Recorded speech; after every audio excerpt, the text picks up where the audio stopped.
Hey guys, welcome back to my channel. We got crime to talk about, okay? I see this one time, like this pregnant woman, her last words before being pronounced deceased was that her drink tastes funny. Now I know this is about to be a crazy one. I really want to hear the story behind this, so I really hope they give me a little bit rather, because I think there's also body cam footage of them arresting the dude, and I also know her baby passed away. So let's get into it because I'm curious. I want to know what happened. I think I'm gonna leave my thoughts I'm gonna leave my thoughts at the end of all this, okay, y'all? So we're just gonna watch it together. My drink tastes funny.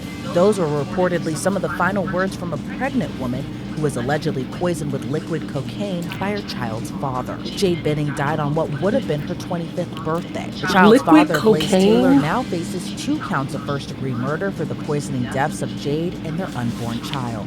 According to authorities, the case began to unfold on February 25th of 2023. When Jade was rushed to a hospital in Nashville, Tennessee. Taylor called 911 and said she appeared to have an allergic reaction and asked for paramedics. Police say Jade's medical condition immediately became critical, then a tragic ending. Her unborn child died 2 days later on February 27th, and Jade passed away on March 6th on what would have been her 25th birthday. It would take months of investigating, but authorities later discovered Taylor allegedly poisoned Jade after visiting her apartment the night of February 25th. Taylor was indicted for their murders last month. He was taken into custody a year after Jade and their child's death. Body cam video from his March 14th arrest shows an officer taking him into custody in a Walmart parking lot while he was in the car with an unidentified woman. Hi there. Hey, how's it going? How are you doing? Good. That is crazy. Can I ask your name?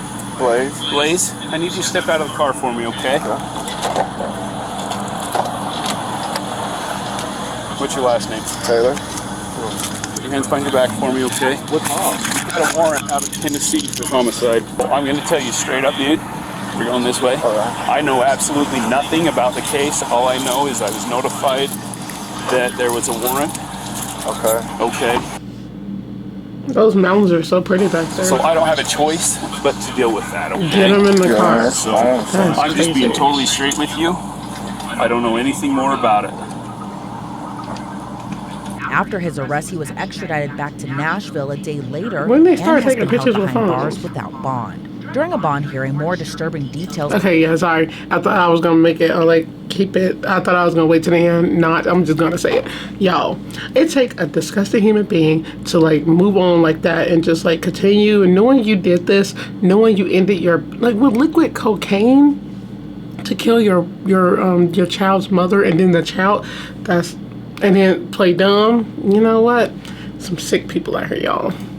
Revealed in the case, Jade's best friend was having dinner with Jade and Taylor the night she was rushed to the hospital. After she left, Jade's friend received a call from this ad in here. Jade. Friend testified she overheard a conversation between Jade and Taylor while on the phone. She testified Jade could be heard saying, "My drink tasted funny. That's I crazy. can't even walk straight. You did this to do something to the baby. Empty your pockets." Jade's friend testified she could hear Jade say she was about to pass out. And as she called Jade's name through the phone, she stopped responding and the phone hung up. When she called back, she asked Taylor if he did anything to Jade, which he denied. Jade's best friend testified Taylor appeared to be concerned about Jade, but police say after Jade and their baby's death, Taylor moved to Utah. Taylor's defense reportedly argued there wasn't enough evidence to convict him, but the state brought on homicide detective Adam Reese, who testified there appeared to be a cleanup at the apartment after Jade was rushed to the hospital. Detective Reese testified a cup was missing while he was at the scene, and added it wasn't a spur-of-the-moment type of thing to put drugs in someone else's beverage. Taylor's mother testified during the hearing. That's crazy. His mother, Jade, had COVID,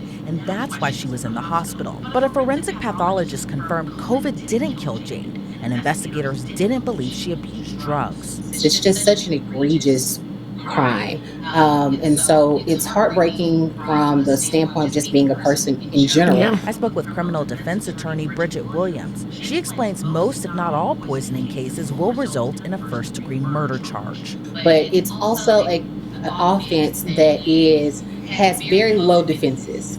A poisoning case is a classic storybook premeditated murder. It fits all the elements just right out the gate. I was going to say that too. I was going to say that sounded premeditated. The reason why I'm pretty sure she's going to say it, or we all know what poison, I feel like people, they go out to look for something. They purposely put it in there to like kill that person. So that's why it's a lot of thought process to go behind poisoning, and that is actually so sad. It's just so heartbreaking as a woman, as a pregnant, I'm not pregnant, but like as a like for a mother. Like anybody, human being in general, like she says, to get killed that way, to get killed in general, and it's like by a person you thought loved you. That is crazy. Some of these dudes don't be wanting kids, and it's like they'd rather kill the mom and the child. That is crazy. And then play dumb like a year later, and I'm surprised it took a year to figure this out. So it's premeditated in the fact that they took the time to actually put the drug into the person's cup, right? That's also intentional. And so there was no time for self-reflection. There was no time for, in the heat of the moment, they did that with the intention to cause harm or killing of that other person. So we check all the boxes of the elements that are for this particular crime. So poisoning is generally going to be a charge of first-degree murder every single time. After Jade's death, Texas A&M University announced they hired Taylor as a defensive analyst, but the school soon after announced that he was placed on suspension pending an investigation. Taylor's father also has a notable name. His father, Trooper Taylor, is an associate head coach with the Aggies and has been a coach for various collegiate football programs such as Oklahoma State, Auburn, Tennessee, and Baylor for over 30 years. Texas A&M head football coach Mike Elko released a statement after Blaze Taylor's arrest. It read, quote, "Our thoughts are with all those affected by this heartbreaking situation, including the family and friends of the victim.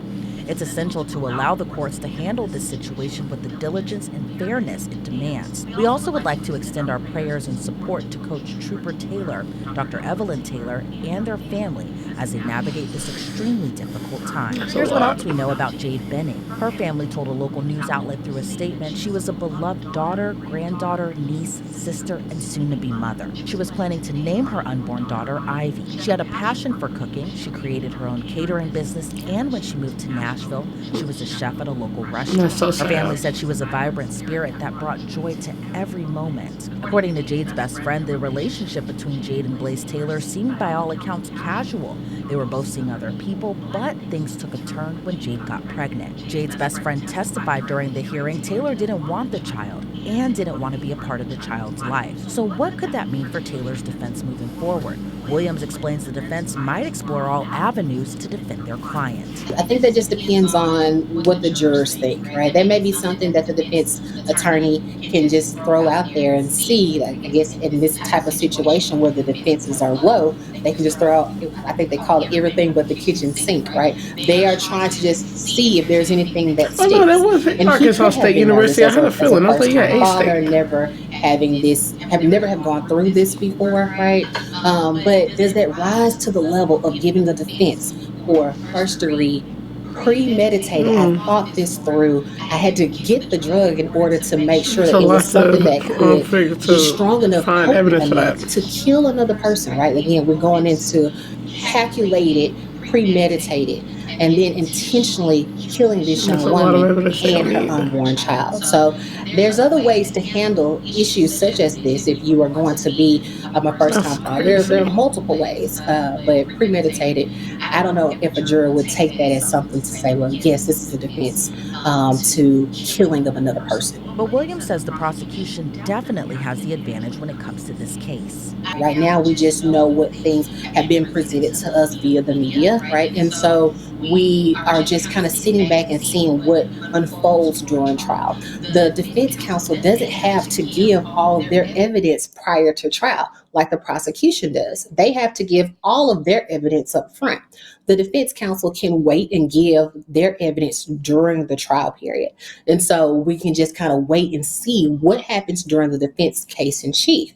Now, this is such a egregious offense where, again, double first degree murder, this person could be facing the death penalty, because when we talk about it, a murder of a person who's a child under the age of 12, a pregnant person, and then multiple murders, those are all three things that qualify for the death penalty. Didn't even know that. So we have to make sure that we're actually watching this case thoroughly. I want to watch this if case. Found guilty on both of these offenses, he could really be also facing the death penalty.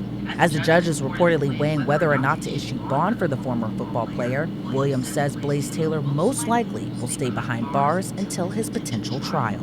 I think that he'll be locked up until the trial. I don't foresee a judge giving him bond in this particular case. When we talk about if someone is going to be allowed bond, we have to look at a few different things. One, do they have the means to escape, or to not necessarily escape, but to be a flight risk?